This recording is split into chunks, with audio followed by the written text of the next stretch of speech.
Do you know this scale? You should recognize it just by the sound. It's nothing all that exotic. It's a pretty common one, actually. I'm going to play it one more time.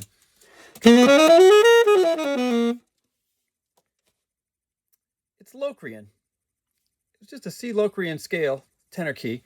And I'm going to show you some different ways of looking at this thing and of using it, because it's really a very useful scale. But I don't use it in the traditional way.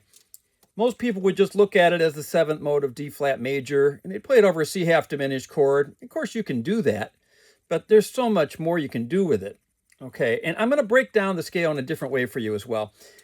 Think about it like 2 chords, okay? I call this the neighboring diatonic 7th system. And what I want you to do is play a C half diminished chord over here. And I want you to play a D flat major 7 over here. And now we're going to merge those together. Let's break it into smaller pieces. Root and third of each chord. Root and third of C half diminished. Root and third of D flat major. Add those together. Let's add the fifths. Root third and fifth of C half diminished. Root third and fifth of D flat major. Merge them together. Add the sevenths. So we're going to add. And we've got the whole scale. Okay, you can get any Locrian scale in this way. All right. So if you want to do that, it's a very easy formula. Half diminished chord over here, major 7 chord here, half step apart from each other. You'll get a Locrian in any key you like. You don't have to think back to key signatures or anything. Now, there's a lot more to this. This gets into a concept that I call modes of modes. Now, normally you would think of this as the 7th mode of D flat major, right? Which it is. You know, if you're going to play a C half diminished chord and you play that over it, you're lining up on the root. But here's the thing. A lot of times I'll play that over this chord. I'll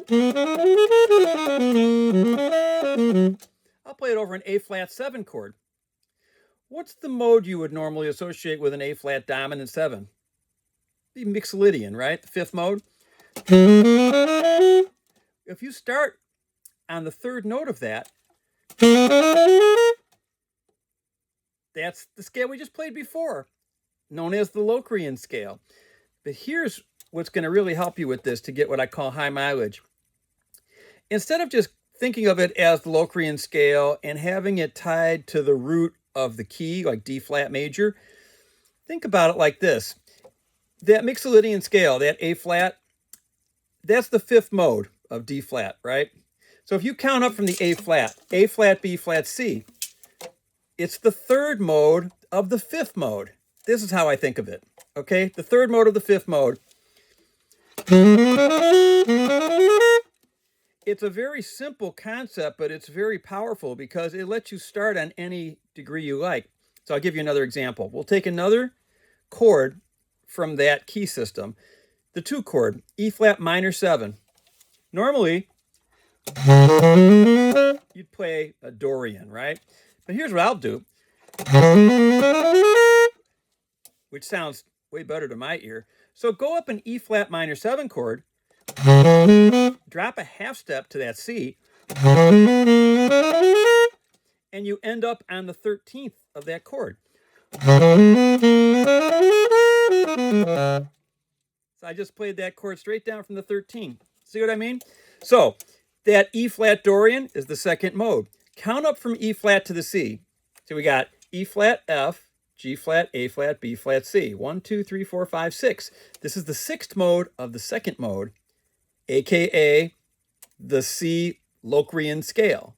But now you've got a way hipper way to think of it. All right. Hey, if you'd like to study with me, you can reach me through my website, gregfishmanjazzstudios.com. I'd love to work with you. Thanks so much for watching. See you soon.